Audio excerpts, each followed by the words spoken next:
Well, hello. Welcome to Apocalypse Week 100 million, I think. I don't know. It's hard to tell anymore. We're going to do Constantine again this week. Not because the last week's fleet was terrible, but the person who asked for it played it, won with it, and didn't enjoy it, which is cool. Everyone likes playing a bit of different things. As well as that, it does have some weaknesses to squads. I'm not going to sell you short on that. So we're going to do another Constantine. This is the thing. It's Armada. It's not about winning. It's about fun. No one is going to go without food because demo failed to double tap. No one is going to die because you're not world champion. You know? Remember, everything going on, take it easy on yourself. It's about fun. It's not about winning. And to park everything to the side for a minute, if you're in the situation we're in now, right now we're in coronavirus. If you're watching this in 2 years' time, um, take it easy on yourself. As a hobbyist, you kind of always said, I'm sure, if only I had more time, I would finish that army, win that list, play more Vassal. And now you've got loads of time, maybe, and you haven't done everything you believed you'd get done. For like 6 months has passed, and yet that army is still unpainted on the shelf. I have not got in 500 games of Vassal. I am not a strategic mastermind. What has happened? How have I failed my hobby? You haven't failed your hobby. This is literally happening to everyone. Everyone has projects that they were sure they'd get done by now, or things they wanted to sort. But this is the thing. The time you're getting, it's not in the way you wanted. You can't go down to your hobby store, maybe. You can't see your best friend to play games. Can't rally your local community. Or maybe you can do some of those things, but they're in a very limited way. And you've got all real life pressing in as well, and everything feels like a weight. Do the stuff that's fun. Don't beat yourself up over the things you don't get done. We're all like that. Trust me, there is a bunch of battle mechs sitting there waiting to be painted. I've managed to get the milliput bases done in 2 weeks. That's all I managed to do. And I don't have kids. And I'm on my own in this apartment at the moment. So, you know, don't beat yourself up. I know I feel the urge to go, James, you're failing. You're failing. You're not failing. Just human.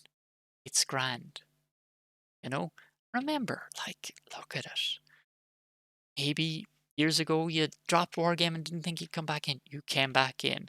Maybe there's a game that you sold off and you've said, look, I'm never going to have time, and you bought back into it. These things are cyclical. You don't have to be constantly achieving or doing to justify your hobby. No, your hobby is like one of those old friends. Talk for 6 months, come back, fun, and it just clicks. Hobby shouldn't be like that. It shouldn't be like a weight on your shoulder. And if you need to take time away, or if you need to approach it in a different way, you haven't failed. You're just looking after yourself. No. Anyway, enough blathering on. We are going to do Connie 2 Victory Boogaloo. Because the thing with the Quasars is they're for pushing squadrons. They're not really for enabling Constantine that much. I think the list that I gave can do a small bit of tricks with them, but I don't know that it is the same. So we are going to try a bit different of Constantine. So we're going to be a bit lighter on the squadrons, and we're going to do ships that do work, I think was the comment. And by the way, if I've done a list for you and you're like, this is something I would never play, and I've played it and I hate it. I hate it so much. Just comment and we'll do a new list. There's no problem. We have time. Anyway, so Constantine, what is he good for? Absolutely nothing. Say it again. It's a bit like war. Um, but he's not totally useless, right? So the theory behind this list, and it has not been tested, and it is not going to be the most competitive list, but hopefully it will be fun, is that victories are slow and they need a little help catching their prey. They're like, you know, alpha predators that need their food shut up for them. So we're going to go with an interdictor, suppressor refit. We're going to go with a G8 experimental projectors for slowing people down. And we're going to go with the grav shift reroute. Now we could go with targeting scramblers, but the grav shift reroute is to mess with objectives. We're going to be a very slow fleet, so we want to move those objectives around. Like, you could go the gravity well or the targeting scramblers, but no, we want to, if there's a station we need to be at, if there's a place we need to be, let's bring that place to us. As well as that, if we're fighting onagers, we want to be able to move those dust fields because onagers will murder victories. There's no point saying otherwise. And onagers will murder the interdictor. And then we're going to go with pylons. So we're just going to pile on that speed control. Okay, so slow them down with Constantine, we slow them down with tractor beams, we slow them down with experimental projectors, we rob their tokens. You ain't going nowhere. As Eeyore, the friendly donkey, the victory one, tries desperately to get there. So we're going to victory one. It's cheap, it's slow, and then we're just going to do ordnance experts for getting that damage, and we're going to do assault concussion missiles for stripping those shields.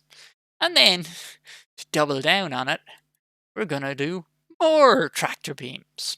And then what are we going to do? We're going to double down on victory. Oh yeah. Now, I don't know if you've seen, but new Intel rules are coming in.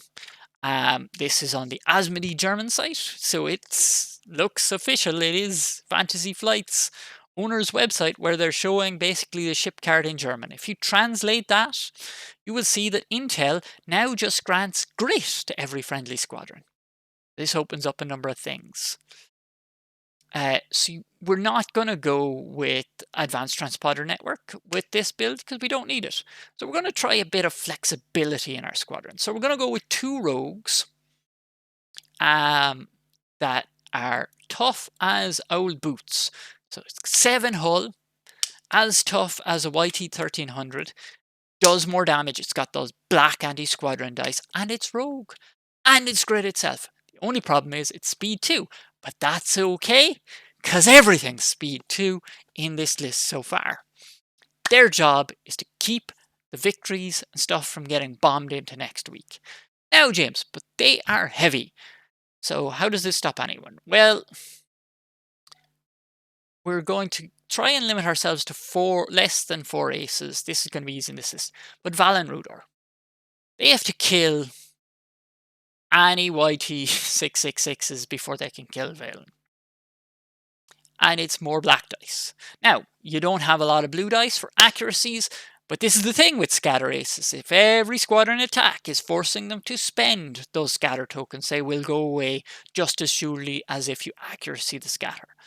So 3 squadrons with blue dice or black dice is not too bad.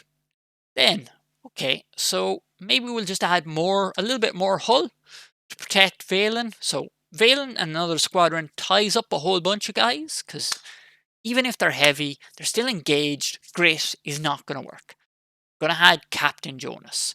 He's 5 hull, he's only 16 points, he's double brace, and if they have no squadrons, he adds a black bomber dice, and he also then gives an accuracy on those red dice so that when the assault concussion missiles hit, their brace or whatever is locked down, you know? And if you've double arced, okay, yep, wonderful, they have ECMs, then that defense token is only going to work for one of those attacks.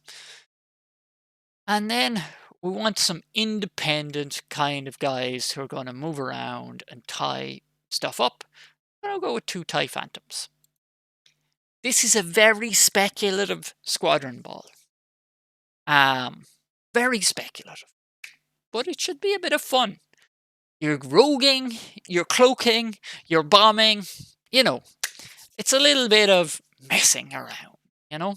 So it's not overly serious, but it shouldn't get you killed. Okay, so then we're going to look for objectives. So we're going to go with marked for destruction.